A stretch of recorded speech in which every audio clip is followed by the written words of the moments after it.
know, definitely maybe the best moment of my life. But not just because of the award, but because I got to take my mom to the ceremony and we got to watch me lose, right? We got to watch John Lewis win, and my mom is 72 years old, and so it was just really special to see him win, and see me in that space. So it was amazing. Yeah, it was amazing. Her story is a little different than Ghost. You know, Ghost was sort of this really distilled, singular tale about this boy. Um, Patina's story, sort of spills out into more of a family story, like a broader family story, because her whole life revolves around the complexities and the nuances of her family. So her biological mother, suffers from diabetes, had both legs amputated. Her father has passed away at a young age from a heart attack, and her godparents, one of her godfather, who's her father's brother, and her godmother, who's her uncle's wife, right, become her adoptive parents. Her new adoptive mother, who she calls Momly, is a white woman. They move to a different neighborhood. She goes to a different school, and she has her little sister with her. And so the whole story is about, I feel like the parent.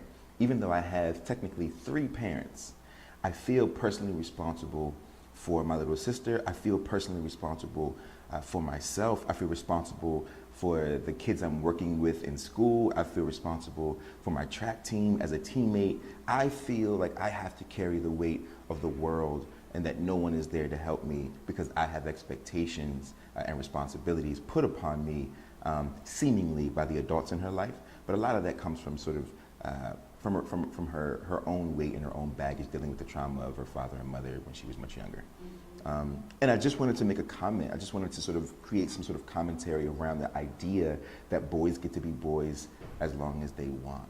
And that girls, when I was growing up at least, girls always took on more responsibility way earlier than usually they should have had to. And so you have 10-year-olds and 11-year-olds who are responsible for making dinner and making sure that little brother or little sister's homework is done, and that their clothes are ready, and that they're bathed. And these are things I watched my friends, my girlfriends in my neighborhood have to do while we were outside running around.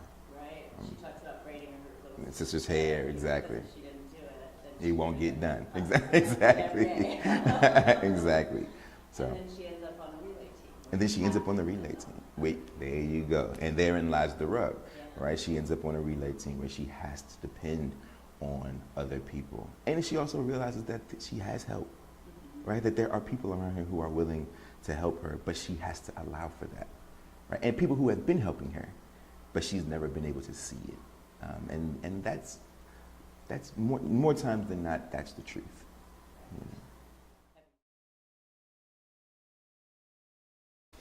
You know, originally it was written in like vignettes, in prose vignettes. But I wanted to try something else, something different. I mean, it was my agent who said, I like this, but maybe this is one of those opportunities where you could go back to your first love, right? Which is, I studied poetry. That was my original discipline, was verse.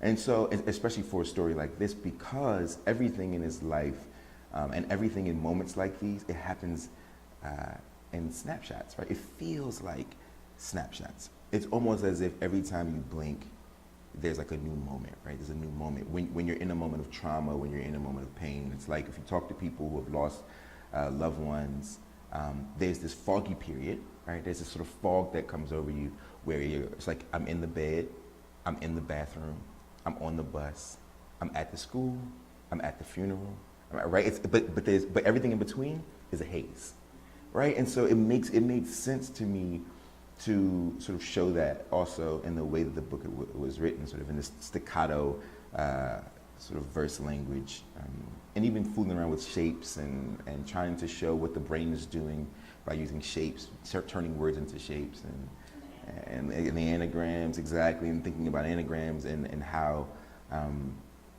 language is how language, when you really think about it and when you get down to like anagrams, there's so much magic there. There's so much interesting, you know, like how he says, you know,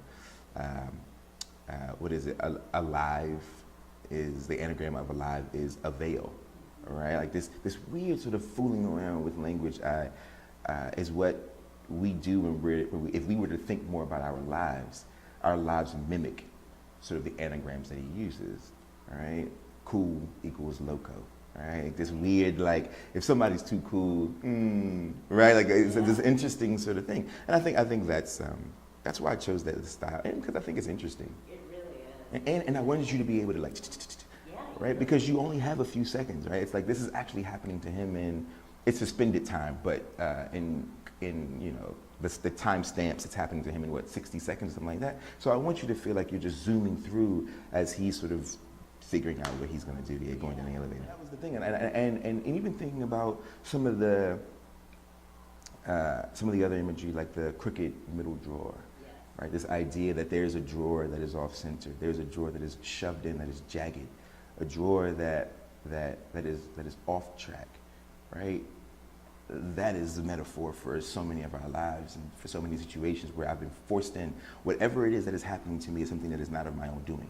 I did not choose to be in this neighborhood. I did not choose to live in a space where I felt like this is what you have to do to survive, or only the strong survive. I did not choose any of these things. I have been forced into this space, and I am like the middle drawer. I am in a space shoved in a hole that I do not fit in, jagged and off base and off track and off center. And I've got to figure out what that means for me. And usually what's hiding in that drawer is something that no one is supposed to see. In this case, in the physical world, it's his brother's gun. But in the real world, it's pain, it's fear, it's grief, it's tears, right? Like that's what it means to be a middle drawer of a man, right? And that is what the hell, you know. It was an interesting book to write. Yeah. Just to figure out how to do this, you know, especially because of the awards, the specific awards that I've won. What it really means is there are young people who still need stories, who still need books. You have a responsibility. These awards give you a platform. They give you a spotlight. And in that spotlight, you have a responsibility to say the things that needs to be said on behalf of the young people who don't ever get that megaphone. And so that's the bit of pressure, and that's a pressure that I welcome. That's a pressure that I welcome. I mean, what else are we doing this for? I'm not one of the writers, you know, no offense to those who are, but I'm not one of the writers who got into writing books for children because I didn't like children, right? I write books for kids because I love children, because I need children to know that I love them, that they are cared for, that there are safe spaces between the covers of these pages, that someone in the world who does not know them knows them very, very well. And for that, if the awards keep coming, that's fine. But all it's going to do is make me work harder to try to reach the young folks. And I think it's wonderful that for those kids to see you win those awards too. Absolutely. To see those stories. You know? Absolutely. I mean, people listen. I go into schools all the time. People who look like me, the kids are always so fascinated, you know, because there's so many young people, so many teenagers and middle schoolers and elementary schoolers who are so confused at the fact that a guy who looks like me gets to be a writer for a living. And they ask all the time, when I walk into the schools, there's always one or two kids who says, wait, that's what he looks like? Like, that's the guy? And it's like, that's the guy. And that means the world to me, that they know. I got on jeans and sneakers, I got tattoos and long hair. I come from the same kinds of communities as you all do, and I got to do this for you. But you get to do this for you too. Right now you know, right? You can't be what you can't see, but now you can see me. So now you know what the possibilities are.